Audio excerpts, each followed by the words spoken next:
just like a forest that he took us to. I think he took it like every year. I can't remember the name of it, but oh, it was just it was like you may as well have Bear Grylls with you. Like that's what it was like. It was just run around, follow the trail for I don't know how long, and just keep running, and then you get to the end and you go right, go again, go again, go again. It was just never ending. But I'll never forget that one.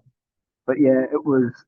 I think yeah, it was tough, and that was sort of the mindset at the time. Now obviously it's all changed now. It's all about first day and stuff like that. There's no long run something like this. So I think sort of football has changed in that sort of case. But at the time, that was that was the thing. Just run, just run, just get a finish camp. Who was the fittest and who struggled the most? I know he struggled. He struggled the most. Ian Goodison used to hide behind the trees and wait for the people to come around for the next lap and then join in again. And Les knew about it, but doesn't talk about it. But his man management, he knew Goody wasn't going the whole way, but he didn't say anything. Goody was old and what have you, and he let him away with it. So yeah, he Goody was definitely he used to hide behind the trees. And everything. The fittest, trying to think, Welsh, John Welsh. Welsh was quite fit. He was always up the top. Ian Moore, considering his age at the time, he probably was, I don't know, maybe 30, 33 or so at the time. He was quite fit for his age. So, off the top of my head, yeah, probably think it. I'm surprised you managed to get Goody there for pre-season because famously he never turned up until the first week of August because he was, as he once told me, because I asked him what he was doing, he said, I just sat on the beach in Jamaica drinking Red Stripe and playing dominoes. Yeah, I think that was. I think that was the only time he came back a little bit earlier. The other two seasons, you see them the week before he would be back, um, starting on the Saturday, and you would have thought he'd had the full season. He was back. What was he like to come up against in training? Because I mean, he was an absolute mammoth on the pitch, wasn't he? And he would run through a brick wall for Tranmere and often ran through many an opposition player. So what was he like on the training ground? He, he, he was he probably he was still dirty, and I'll never forget the incident. Josh Labadie and Goody had a little come together. Josh sort of came in thinking he's like the big man, and he's scored a few goals the season before, and let's just say Goody put him in his place.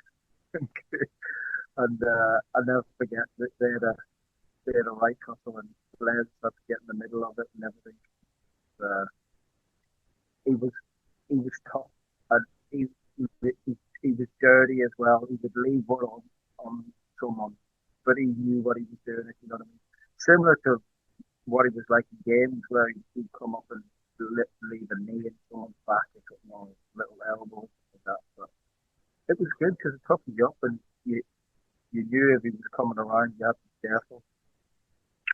I'd forgotten about the Joss Labadie story, but Les has told me that before, and I can't remember which way round it was, but one of them appeared with those kind of big poles that you use for a goal or to run around in training, didn't they? And Les had to stop the other from being smacked with it. Goody marched off and grabbed the pole thing like a javelin, and he was coming towards Josh.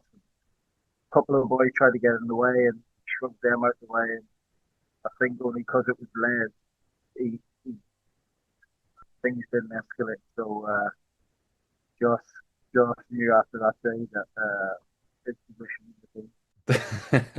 Fair enough. Let's get on to some games then. As you've said, kind of injuries maybe restricted how you got into the team initially. How hard or frustrating was that for you that you couldn't get that run of games together and run of starts that you need at that age?